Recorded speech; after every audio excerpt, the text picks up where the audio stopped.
Assalamualaikum warahmatullahi wabarakatuh. Saya Dwi Azhara Rafsanjani dari jurusan Pengembangan Masyarakat Islam. Dalam mata kuliah Resolusi Konflik, saya akan memaparkan materi mengenai teori sosiologi konflik kontemporer. Teori sosiologi konflik. Konflik merupakan realitas sosial yang sering terjadi di masyarakat. Analisis tentang konflik ini sejalan dengan masa awal perkembangan sosiologi. Teori konflik klasik awalnya diwakili oleh Karl Marx yang memiliki asumsi sederhana tentang masyarakat.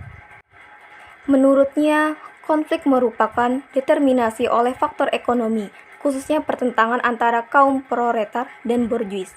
Kaum proletar yakni kelas sosial rendah atau pekerja miskin. Kaum borjuis yakni kelas menengah ke atas atau pemilik modal. Berbeda dengan teori sosiologi konflik klasik, teori sosiologi konflik kontemporer menyatakan konflik tidak hanya didominasi oleh faktor ekonomi. Teori konflik kontemporer tidak hanya melihat konflik yang bersifat destruktif, namun juga menganalisis fungsi konflik yang bersifat konstruktif bagi masyarakat. Selanjutnya, teori sosiologi konflik kontemporer. Dalam konteks sosiohistoris, teori konflik yang muncul pada abad ke-18 dan 19 dapat dimengerti sebagai respon dari lahirnya dual revolution, yaitu demokratisasi dan industrialisasi. Maka, kemunculan sosiologi konflik modern atau kontemporer merupakan akibat dari realitas konflik dalam masyarakat industrial. Berbeda dengan teori konflik klasik yang dikategorikan berdasarkan teori-teori para tokoh, teori konflik kontemporer dikategorikan berdasarkan aliran-aliran. 5 aliran sosiologi konflik kontemporer. Pertama, mazhab positif. Kedua, mazhab humanis. Ketiga, mazhab kritis. Keempat, sosiologi konflik elektik. Dan kelima, sosiologi konflik multidisipliner.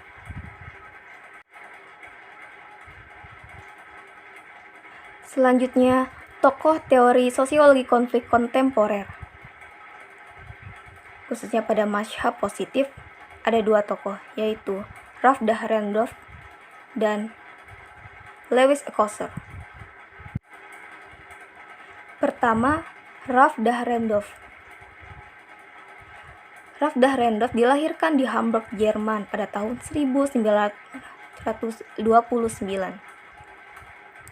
Awalnya, Dahrendorf mempelajari filsafat dan sastra klasik di Hamburg, sedangkan ilmu sosiologinya dipelajari di London, Inggris.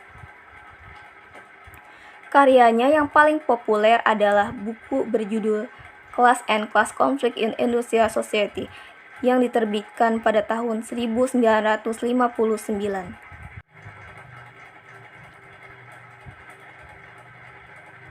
Latar belakang pemikiran Ralph Dahrendorf. Dahrendorf dipengaruhi oleh 3 tokoh, yaitu Parson, Karl Marx, dan Max Weber. Dahrendorf juga mengembangkan model teori konfliknya Marx dan Weber. Ia menyebutnya dengan model teori konflik dialektika.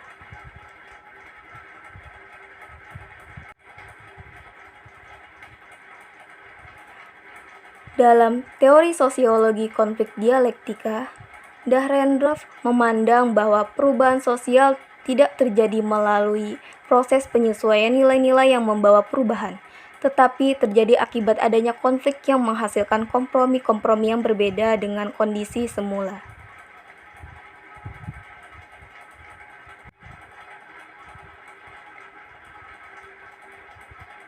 Selanjutnya, asumsi dasar teori konflik dialektika. Pertama, perubahan sosial merupakan gejala yang melekat di setiap masyarakat. Dalam konflik perubahan sosial, unsur-unsur yang bertentangan dalam masyarakat atau kontradiksi akibat pembagian kewenangan atau otoritas yang tidak merata dapat menyebabkan terjadinya perubahan sosial. Kedua, konflik adalah gejala yang melekat pada setiap masyarakat. Konflik bersifat melekat pada masyarakat, tetapi sistem dalam masyarakat juga tetap bisa berjalan. Mengapa? Karena kepentingan-kepentingan anggota masyarakat sudah terwakili melalui mekanisme-mekanisme yang terlembaga sehingga menghasilkan kompromi baru yang diterima. Ketiga, setiap unsur di dalam suatu masyarakat memberikan sumbangan bagi terjadinya disintegrasi dan perubahan-perubahan sosial. Sistem tidak selamanya terintegrasi, harmonis, dan saling memenuhi, tetapi ada wajah lain yang memperlihatkan konflik dan perubahan. Keempat, setiap masyarakat terintegrasi di atas penguasaan atau dominasi oleh sejumlah orang atas sejumlah orang-orang yang lain.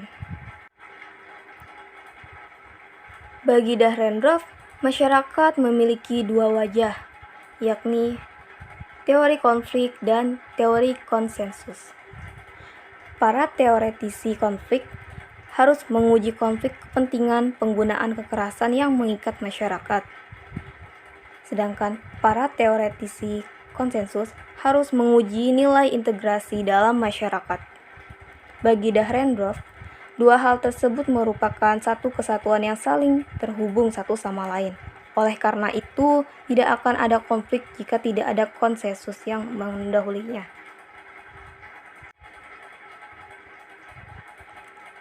Tokoh selanjutnya, Lewis Althusser. Lewis Alfred Kosser lahir dalam sebuah keluarga berjuis Yahudi pada 20 November 1913 di Berlin, Jerman. Ia mengajar di Universitas Chicago dan Universitas Brandeis, namun gelar PhD-nya didapatkan dari Universitas Columbia pada 1968.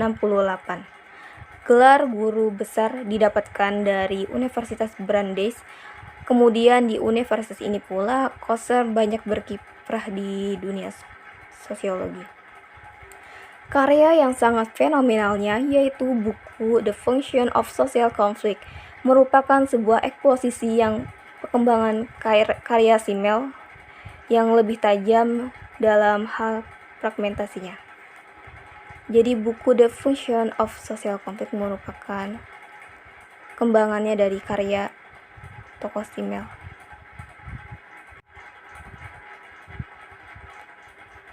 Selanjutnya, teori konflik menurut perspektif Kosser. Menurut Kosser, bahwa konflik tidak harus merusak atau bersifat disfungsional bagi sistem yang bersangkutan, karena konflik bisa juga menimbulkan suatu konsekuensi yang bersifat positif. Jadi, menurut Kosser ini, bahwa konflik yang terjadi dalam masyarakat atau antar kelompok sosial tidak selalu mengarah pada fungsi yang negatif.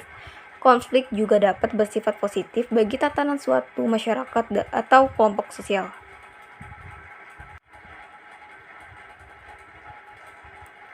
Untuk mengatasi permasalahan-permasalahan konflik yang terjadi, Lewis Kosser mempunyai cara atau mekanisme untuk dapat meredakan atau menyelesaikan suatu konflik tersebut.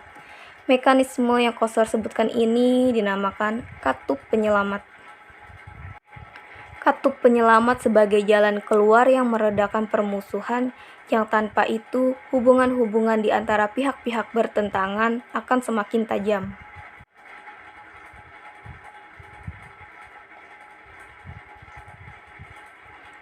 Selanjutnya, Kosser membedakan konflik berdasarkan bentuk dan tempat terjadinya konflik. Berdasarkan bentuknya, pertama ada konflik realistis, yaitu konflik yang berasal dari kekecewaan suatu individu atau kelompok terhadap sistem atau tuntutan yang terdapat dalam hubungan sosial. Contohnya, seperti para karyawan yang mengadakan pemogokan kerja melawan manajemen perusahaan sebagai aksi menuntut kenaikan gaji. Kedua, konflik non-realistis, yaitu konflik yang tidak berasal dari tujuan suatu persaingan dari pihak berlawan, akan tetapi berasal dari kebutuhan pihak tertentu dalam upaya meredakan ketegangan. Contohnya, masyarakat yang buta huruf atau terbelakang melakukan pembalasan dendam melalui ilmu gaib seperti teluh, santet, dan lain-lain. Selanjutnya, berdasarkan tempatnya, yaitu ada dua, konflik in group dan konflik out group. Konflik in group yaitu konflik yang terjadi dalam kelompok atau masyarakat itu sendiri. Konflik out group yaitu konflik yang terjadi antara suatu kelompok atau masyarakat dengan suatu kelompok atau masyarakat lain. Demikian pemaparan materi dari saya. Terima kasih. Wassalamualaikum warahmatullahi wabarakatuh.